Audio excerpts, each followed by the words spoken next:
Hello everyone, मेरा नाम मोहित वर्मा है। मोहित वर्मा टेट क्लासेस में आपका स्वागत है। आज मैं सीटेट मैथ में वैन हिले के ज्यामितीय विचार का टॉपिक लेकर आया हूं और उससे संबंधित कुछ क्वेश्चंस भी लेकर आया हूं। यदि आप इस चैनल को पहली बार देख रहे हो तो please like, share and subscribe करें और बेल आइकन पर क्लिक करें। इससे मेरे द्वारा जो भी नई वीडियो डाली जाएगी आप उस नोटिफिकेशन के माध्यम से देख पाएंगे। चलिए अब हम वैन हिले के ज्यामितीय विचार को समझते हैं। ज्यामितीय विचार को समझने से पहले वैन हिले के हम कुछ प्रमुख बातें समझेंगे जो उनके विचार ज्यामितीय विचार में आती हैं, जिसमें कुछ प्रमुख बातें हैं। जिसमें पहली बात है कि ये डच के शिक्षाविद थे। यह डच के शिक्षाविद थे और दूसरा जो पॉइंट बोला गया है कि ये ज्यामितीय विचार हिले दंपत्ति जोड़ी और पति पत्नी थे, जिसमें उनका नाम था पियरे वैन हिले और डायना वैन हिले। ये इन दोनों के नाम पर ही वैन हिले की थ्योरी का नाम पड़ा। वैन हिले थ्योरी के नाम से हम जानते हैं। नेक्स्ट पॉइंट ये है कि वैन हेले ने ज्यामिति पर कुछ बच्चों को लेकर शोध किया था, जिसमें उन्होंने ये देखा कि बच्चे ज्यामितीय ज्योमेट्री को किस तरीके से अडॉप्ट करते हैं। जब वो थ्योरी को ये आने वाली थी उससे पहले उन्होंने कुछ बच्चों पर शोध किया। उन्होंने ये देखा कि बच्चे ये ज्योमेट्री ज्यामिति ज्यामिति है उसको किस तरीके से अडॉप्ट करते हैं। उसी अपने अनुभव को उन्होंने वैन हेले का ज्यामितीय विचार का नाम दिया। नेक्स्ट पॉइंट में ये बोला गया कि इन्होंने 5 स्टेज और 4 लेवल या चरण बताए हैं। 4 लेवल या चरण या 5 स्टेज बताई हैं। इनका एक पॉइंट और इसमें आता है, ये वो दोष के रूप में जाना जाता है कि इन्होंने बालकों के कक्षा के स्तर के बारे में जिक्र नहीं किया कि किस कक्षा के स्तर पर ये ये ज्यामितीय थ्योरी लगाई जाएगी। अब हम इनके ज्यामितीय थ्योरी दिए उनके चरणों को समझते हैं, कैसे चरण इन्होंने दिए हैं। तो जिसमें हमारे चरण लेवल 0 से स्टार्ट होते हैं। लेवल 0 से स्टार्ट होते हैं और जो लेवल 0 है इसको बोलते हैं स्टेज 1। इसको बोलते हैं स्टेज 1 और इसको बोलते हैं स्टेज 2 और इसको बोलते हैं स्टेज 3।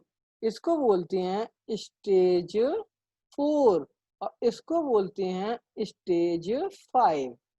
अब हमने स्टेज भी देख ली इनकी। स्टेज के साथ साथ जो लेवल 0 है वो कहलाता था इनका चाक्षुषीकरण या विजुअलाइजेशन, जिसका एक अन्य नाम से हम जानते हैं। वो अन्य नाम है मानसिक चित्रण। मानसिक चित्रण। और जो लेवल 1 है इनका वो स्टेज 2 के नाम से जाना जाता है, जिसे हम बोलते हैं एनालिसिस या विश्लेषण। और जो लेवल 2 है हम स्टेज 3 के नाम से जानते हैं। उसे हम बोलते हैं अनौपचारिक निगमन या इनफॉर्मल डिडक्शन। और जो लेवल 3 है इनको हम स्टेज 4 के नाम से जानते हैं और हम इसे बोलते हैं औपचारिक निगमन, जिसे फॉर्मल डिडक्शन बोलते हैं। और स्टेज जो 5 है और लेवल 4 है ये इनका कहलाता है दृढ़ता या रिगड़, या इसका नाम है कठोर। अब हम ये देखते हैं कि इसमें कि वो किस कक्षा के स्तर के लिए चरण बनाए गए हैं। जो लेवल 0 और लेवल 1 है वो कक्षा प्राथमिक विद्यालय के छात्रों के लिए है। और जो लेवल 2 है इसको हम बोलते हैं अनौपचारिक निगमन, जो उच्च प्राथमिक विद्यालय के अंतर्गत आता है, जिसमें हम 6 to 8 के छात्र रखते हैं, 6 to 8। और जो औपचारिक निगमन है जो लेवल 3 में आता है और स्टेज 4 है, और इसको हम 10वीं कक्षा के बालकों के लिए रखते हैं। और जो दृढ़ता या रिगर जिसे कठोर बोलते हैं, लेवल 4 है, स्टेज 5 है। ये हायर एजुकेशन में बीएससी, एमएससी और आईआईटी के बालकों के लिए माना जाता है। पर सी टेट में लेवल 0 से लेवल 3 तक के क्वेश्चन बनते हैं। लेवल 4 तक के क्वेश्चन इतने नहीं पूछे जाते हैं। अधिकतर क्वेश्चन लेवल 0 से लेवल 3 तक पूछे गए हैं। अब हम इसी के आधार पर इनके चरणों को या लेवल्स को, स्टेजों को समझते हैं। एक एक करके इनके हम स्टेजों को समझते हैं, जिसमें पहली इनकी स्टेज 0 बोली जाती है, लेवल 0 के नाम से जानी जाती है। लेवल 0 जिसका दूसरा नाम है मानसिक चित्रण। मानसिक चित्रण। इसमें बोला गया है कि इसको भी स्टेज 1 जे भी लिख देते हैं हम, स्टेज 1। इस स्तर पर बालक ज्यामिति की विभिन्न आकृतियों को देखकर इनकी भुजाओं और दिखावट, ये इतना आपको याद रखना है कि भुजाओं और दिखावट के आधार पर वर्णित या वर्गीकृत कर लेते हैं बालक। जैसे किसी बालक या बच्चे से पूछा जाए बेटा ये किसकी आकृति है, तो बोल देगा ये त्रिभुज है। बच्चे से बोला जाए बेटा ये किसकी आकृति है, ये बोल देगा सर ये वृत्त है, राउंड है, सर्कल है। और बच्चे से ये पूछा ये किसकी आकृति है, बता देगा चतुर्भुज है। बच्चे को इसमें यह ज्ञान नहीं होता ये आयत है या ये वर्ग है। उसको गुणों के आधार पर नहीं पता होता विशेषता उसकी। इसमें बता नहीं पाएगा कि बच्चा की ये समबाहु है या ये समकोण है। इसमें बच्चा नहीं बता पाता है क्योंकि बच्चे को इसमें गुणों के बारे में नहीं पता है कि आयत होगा, वर्ग होगा, समकोण होगा या समबाहु होगा। इसी लेवल 0 में, चाक्षुषीकरण में, मानसिक चित्रण में यही बताया गया है। अब इसी के आधार पर हम नेक्स्ट लेवल पर चलते हैं। लेवल 1 कहलाता है और स्टेज 2 कहलाती है। इसमें आता है विश्लेषण। विश्लेषण इसे बोलते हैं हम स्टेज सेकंड। इसमें बोला गया कि इस स्तर पर बालक ज्यामिति की विभिन्न आकृतियों को देखकर उनके गुणों के आधार पर वर्णित और वर्गीकृत कर लेता है तथा उसका चित्र भी बना लेता है। इसमें यह याद रखना है, बालक इसमें चित्र भी बना लेता है इस वाली स्टेज में, लेवल 1 में और स्टेज 2 में। इसमें क्या पता होता है, बच्चे को यह पता है कि यह वर्ग है और यह आयत है। बच्चे को यह भी पता होता है कि वर्ग की सभी भुजाएं बराबर होती हैं और प्रत्येक अंतःकोण 90 डिग्री का होता है, ये पता होता है बच्चे को। और आयत में ये पता होता है कि प्रत्येक आमने सामने की भुजाएं बराबर होती हैं, प्रत्येक अंतःकोण 90 डिग्री का होता है, बच्चे को यह पता होता है। इस लेवल 1 में, स्टेज 2 में बालक को इन चित्र के माध्यम से वो बना लेता है, उसे चित्र बना लेता है और गुणों के आधार पर उसको व्यक्त कर देता है। इसमें मेन पॉइंट है गुण। गुण को याद रखना है, गुणों के आधार पर वर्णित तो वर्गीकृत कर लेता है। यही इस विश्लेषण एनालिसिस लेवल 1 में बताया गया है। इसी आधार पर हम अब नेक्स्ट लेवल पर चलते हैं, वो लेवल 2 कहलाता है, जिसे हम बोलते हैं अनौपचारिक निगमन। जिसे बोलते हैं हम अनौपचारिक निगमन, ये कहलाता है हमारी स्टेज 3।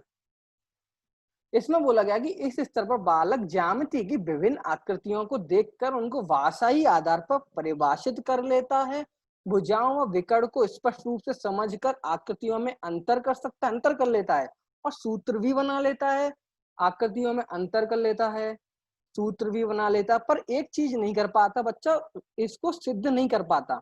सूत्र जो बनाया गया है उसको सिद्ध नहीं कर पाता। जैसे बच्चे से ये पूछा जाए, जैसे ये समचतुर्भुज है, बच्चे से बोला जाए बेटा इसका सूत्र बताओ, तो बच्चा बता देगा सर 1/2 इंटू D1, जिसको पहला विकर्ण बोलते हैं, और D2 जिसे बोलते हैं दूसरा विकर्ण।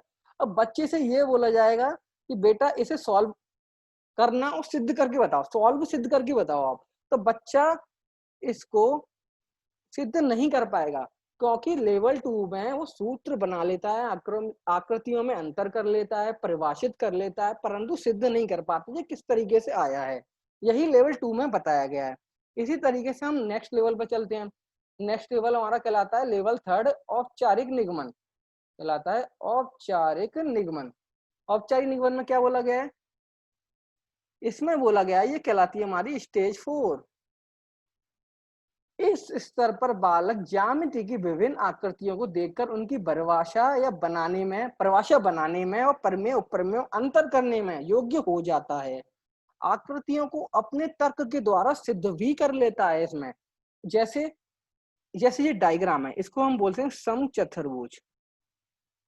हमने इस स्टेज से पहले लेवल 2 में हमने क्या बताया था कि बालक सूत्र को, जैसे ये सूत्र था कि 1/2 D1 पहला विकर्ण इंटू D2 दूसरा विकर्ण।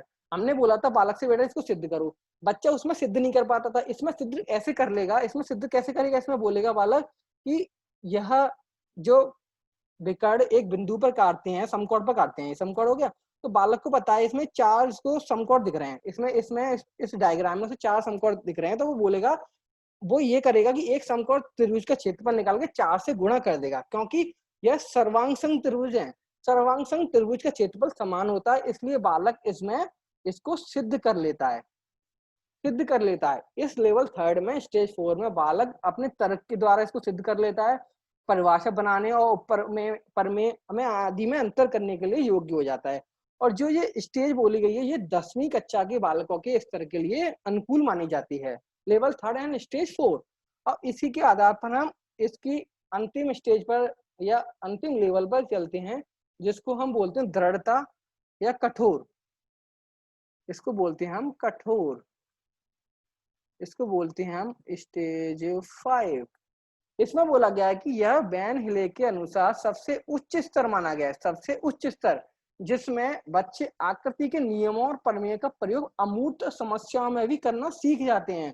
जैसे एग्जाम्पल के रूप में यह उच्च स्तर की कक्षा के लिए उपयोगी होता है, ये तो हमको पता ही है, पर कौन कौन सी, जैसे BSc हुई, जैसे MSc हुई, जैसे IIT टी हुई। आदि छात्र इस स्टेज के माध्यम से प्रमेय और नियमों का प्रयोग अमूल समस्याओं में भी करना सीख जाते हैं। यही इस दृढ़ता देकर कठोर में बताया गया है। अब इसी के आधार पर हम कुछ क्वेश्चंस लगाते हैं। अब पहला क्वेश्चन ये बोला गया है इसमें, पहला जो क्वेश्चन है, वैन हिले के स्तर जिस विकास की अवस्था को संकेत करते हैं वह हैं। पहला बोला गया कि प्लेस वैल्यू स्थानीय मान, ज्योमेट्रिकल थिंकिंग या ज्यामिति चिंतन, फ्रैक्शन भिन्न या नंबर कॉन्सेप्ट संख्याओं की संकल्पना। अब मैंने आपको बताया था जो वैन हिले ने जो अवस्थाएं बताई हैं वो ज्योमेट्रिकल थिंकिंग के आधार पर बताई हैं, क्योंकि उन्होंने जो बच्चों पर शोध किया था वो ज्योमेट्रिकल थिंकिंग पर ही किया था। तो हमारा जो राइट आंसर हो जाएगा, आंसर बी हो जाएगा। B is the right answer. इसी तरीके से हम नेक्स्ट क्वेश्चन पे चलते हैं। नेक्स्ट क्वेश्चन में ये बोला गया है कि श्रेणी, जैसे इसमें ये बोला गया है क्वेश्चन में कि ज्यामिति समझ को विकसित करने के लिए निम्नलिखित में से कौन सा श्रेणी क्रम सही है। मैंने आपको लेवल्स बताए थे स्टार्टिंग से, तो मैंने आपको बताया था कि लेवल जो 0 स्टार्ट होता है वो चाक्षुषीकरण, जब विजुअलाइजेशन इंग्लिश में नाम है उसका, और दूसरा नाम अन्य नाम है मानसिक चित्रण। मानसिक चित्रण देखना इसमें कौन से ऑप्शन में है, हमको ऑप्शन कैंसलेशन करना सीखना है कि यदि हम ऑप्शन आते हैं एग्जैक्ट तो कैसे कैंसिल करते हैं। जैसे मानसिक चित्रण इसमें दिया है, इसमें दिया है, इसमें नहीं दिया तो ये गलत हो जाएगा। मानसिक चित्रण इसमें दिया है और हम ए बी और डी में फाइट करेंगे। मानसिक चित्रण के बाद मैंने आपको क्या बताया था, विश्लेषण, विश्लेषण इसमें है नहीं है तो ये गलत होगा, ये नहीं होगा ऑप्शन। विश्लेषण इसमें है, इसमें है, अब हम बी और डी में फाइट करेंगे। अब विश्लेषण के बाद क्या आता है, अनौपचारिक निगमन। अनौपचारिक निगमन किसमें है, इसमें नहीं, इसमें नहीं है तो ये गलत, तो इसमें दिया है। तो राइट आंसर हमारा क्या हो जाएगा, राइट आंसर हो जाएगा हमारा, राइट आंसर हमारा हो जाएगा B is the right answer. B is the right answer. अब इस तरीके से नेक्स्ट क्वेश्चन पे चलते हैं हम। अब नेक्स्ट क्वेश्चन क्या बोला गया है, नेक्स्ट क्वेश्चन ये बोला गया है कि वैन हिले के ज्यामिति विचार के स्तर के अनुसार 5 स्तर हैं। चाक्षुषीकरण जैसे विजुअलाइजेशन या मानसिक चित्रण बोलते हैं, विश्लेषण एनालिसिस, अनौपचारिक निगमन, औपचारिक निगमन, दृढ़ता रिगर कठोर, या कक्षा थर्ड के एक बच्चे को छांटने के लिए कुछ बहुभुज दिए गए। अब ये बहुभुज दिए गए हैं, देखिए ये चित्र दिए गए हैं।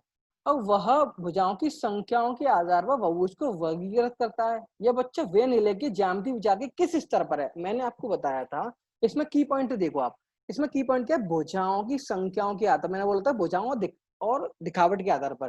तो इसमें बच्चे को डायग्राम के आधार पर पूछ रहे हैं कि बच्चे से पूछा रहा है कौन सी आकृति है, तो बच्चा इसमें औपचारिक निगमन में होगा नहीं, क्योंकि बच्चा इसमें सूत्रों को सिद्ध करना सीख जाता है, ये होगा नहीं। विश्लेषण में गुणों के आधार पर होता है, वो बता लेता कौन सा है। और चाक्षुषीकरण में बच्चा दिखावट के आधार पर बता लेता, तो चाक्षुषीकरण इसका राइट आंसर होगा। अनौपचारिक में सिद्ध नहीं कर पाता। बच्चे से बोला कि भुजाओं की संख्याओं के आधार पर कि ये कौन सा चित्र है, बच्चों को दिखाकर बताया, पूछा जा रहा है कि कौन सा है, दिखावट के आधार पर। तो अब हम इसी के आधार पर नेक्स्ट क्वेश्चन पे चलते हैं। नेक्स्ट क्वेश्चन में क्या बोला गया है, नेक्स्ट क्वेश्चन में बोला गया है कि विद्यार्थी को ऊर्ध्वाधर सम्मुख कोणों के मध्य संबंध स्थापित करने के लिए कहा जाता है। वे कई आकृतियां खींचते हैं और कोणों को मापते हैं और यह देखते हैं कि ऊर्ध्वाधर सम्मुख कोण समान हैं। इस केस में वैन हिले के किस विचार के अनुसार विद्यार्थी किस स्तर पर आते हैं। तो अब इसमें क्या होता है, वर्टिकल अपोजिट एंगल बोलते हैं। बालक ने वर्टिकल अपोजिट एंगल खींचे, उसको पता है थीटा है, ये भी थीटा इसके सामने वाला। बालक से पूछा है बेटा ये लाइन 180 की होती है तो ये वाला एंगल कितने का होगा, ये वाला एंगल कितने का होगा। बालक को यह नहीं पता है, इसमें इसको सिर्फ ये पता है कि ये 30 डिग्री है तो ये भी 30 डिग्री होगा। तो बालक को सिर्फ इसके बारे में पता है। इसमें वो किस में आता है, हमारा आता है अनौपचारिक निगमन में, कि बच्चा सिद्ध नहीं कर पाता है। विश्लेषण में गुण के आधार पर ये होगा नहीं, निगमन स्तर पर ये होगा नहीं, क्योंकि ये हमारे ऑप्शन में आएगा नहीं, क्योंकि ये हम बोल सकते हैं औपचारिक निगमन का एक रूप बोल सकते हैं, क्योंकि औपचारिक निगमन में सिद्ध कर लेता है। चाक्षुषीकरण में देखकर, दिखावट के आधार पर, भुजाओं के आधार पर, दिखावट भुजाओं के आधार पर। और अनौपचारिक निगमन में छात्र सिद्ध नहीं कर पाता परंतु समझ लेता है, सूत्र लिख देता है। इसी तरीके से इसमें पूछा गया है कि वर्टिकल अपोजिट एंगल समान है, वो ये बताता है, देखता है। तो बालक अनौपचारिक निगमन स्तर के अंतर्गत आएगा इसमें। अब इसी के बाद हमारा नेक्स्ट क्वेश्चन है आज का अंतिम। इसमें यह बोला गया है कि वैन हिले के ज्यामिति स्तर के अनुसार जो विद्यार्थी आकृतियों को दिखावट के अनुसार वर्णित और वर्गीय कर सकते हैं। किसमें, मैंने बोला था दिखावट के आधार पर, की पॉइंट दिखावट। तो इसमें स्तर 1 होगा, स्टार 2 होगा, स्टार 3 होगा, स्टार 0 होगा।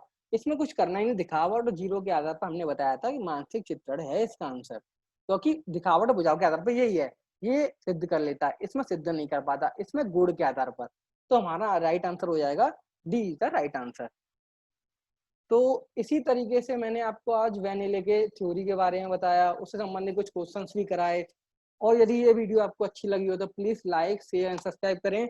लाइक के माध्यम से, आपके लाइक के माध्यम से मुझे मोटिवेशन मिलता है। और आज की वीडियो में इतना ही। Thank you.